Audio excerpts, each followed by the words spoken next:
In this video, I'm going to review Titans Return Blurr. I think this is a pretty good figure, and I'm going to show you guys why. But before we get started, I do need to get one thing, and it's rapidly change this guy into his vehicle mode. So let me do that, and then I'll start the transformation process and get into a bit of this guy's articulation and what makes him so cool. So this is Blurr's vehicle mode, and I should point out that some of the color here, so like these stripes, the triangle here, those are repro labels. So those are not standard colors, and if you were looking at this and going, well, that looks pretty keen, you're going to have to spend some extra money to get those stickers yourself. Same for this here, this grill pattern here, and on the back, the engine detail there, and my personal favorite, the license plate that says, let's see if I can get it to shine, Blurr, which is not straight, so there we go, Blurr. Cool. So it rolls. It has 3 wheels, and I think the original description of this vehicle was a rocket car because he's very fast. How fast is he? Not fast. Okay. As you can tell, it's very clean. There's very little obvious sort of robot mode kibble, whatever you want to call it, on this. Even when you look under the side, I mean, you can see the hands here, but very little, like I would say no real compromises being made for this vehicle mode. It's just, it looks exactly like what it was supposed to look like if you ever saw the original Blurr back in Generation 1. And while the wheeled vehicle mode of his more recent Generations line was based on IDW Drift, this was totally original. This was made brand new for Titans Return, and it just works really well. So that's really all there is to say about the vehicle mode. So now I'm going to narrate during the activity of transforming him. First thing you want to do, like with any Titan Master, is lift up the cockpit here.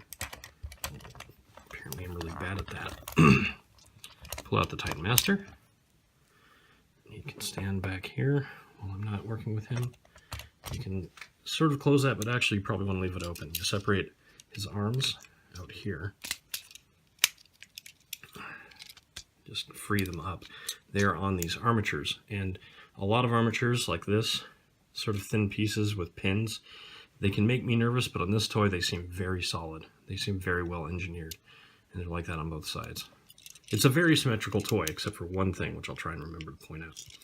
Then we pull off this part here. It's on its own little armature again. Very solid, feels very durable. Clip down like that, and you can kind of wiggle it here as you need to. Take these, rotate them down. They're obviously going to be his arms. You can clip them up back there. And now we can lift this up, fold the seat in, flip that down, and that becomes his chest. That sticker that you might see, the little Autobot symbol there, that's another repro label, so that is not standard. Oh, right, so down here, open up these panels here like this, and I've already separated the legs slightly, and they just flip down like this.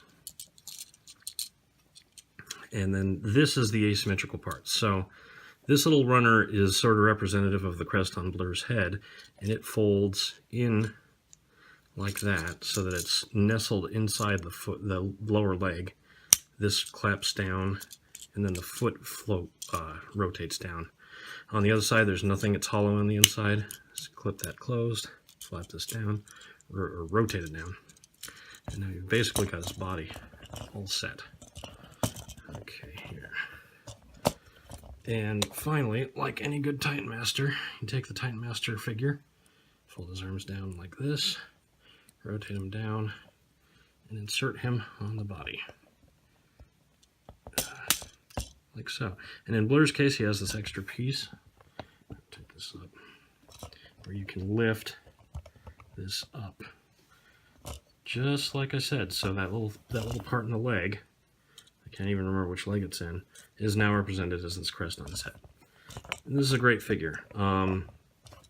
The arms go all the way out, except that you have to rotate them forward a little bit, otherwise they hit his head. but you have that full range. Oh, I forgot this one part here. These panels here. You can leave them down if you want, but why would you? You can just flip them back, fold them under the arm. There we go. That's actually fully transformed.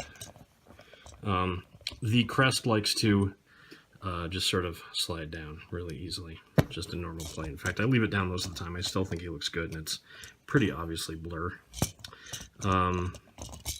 Rotation at the bicep outward, 90-degree bend at the elbow, can go straight, and that's the limit there. Rotating wrist, no hand or finger articulation to speak of, which is pretty normal for a deluxe.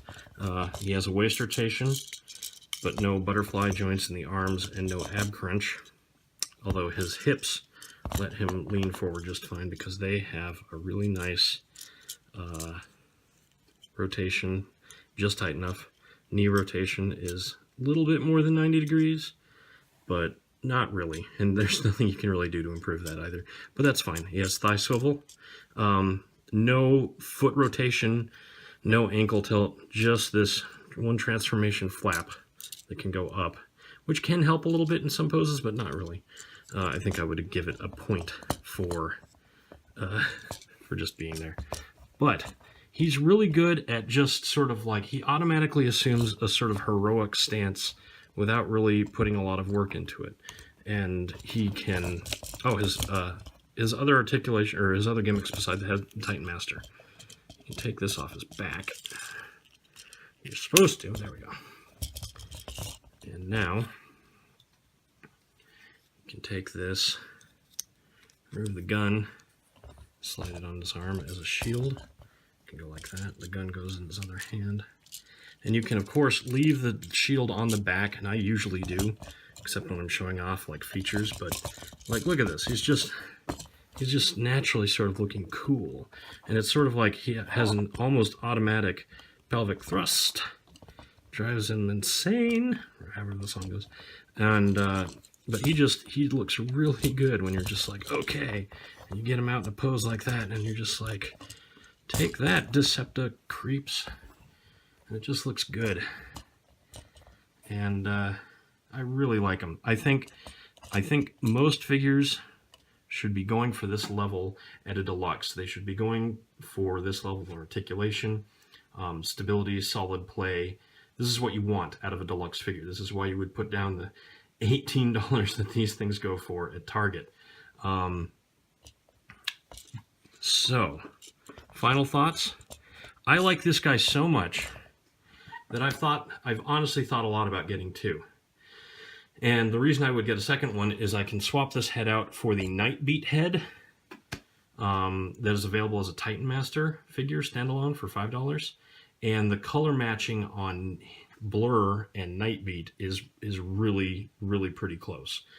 They're both blue, but they've got a lot of green, so it comes off as a very dark teal in real life. And I don't know if that's going to show up in the video, but it's just so easy to like this figure. And honestly, I was going to say that this figure is sort of a baseline, but this is sort of the better of figures that we've gotten in Titans Return. There have been some that were really kind of weak, like Skull Basher, or whatever the Skull Cruncher's real name is now. He was sort of, his joints were very tight, and he was sort of limited by the shape of his body. Scourge had some joint issues, but he's pretty good. He's just a little less than this overall. The Wave 2 guys, Chrome Dome was actually pretty good. Chrome Dome, I would say, is only just a smidgen less articulated than this guy. He's probably exactly the same articulation. He just comes across as feeling a little less, maybe it's just the look. Maybe he just looks less sleek and heroic in his poses, but Chrome Dome's a good figure. Hardhead's pretty good. So I guess this is sort of the baseline.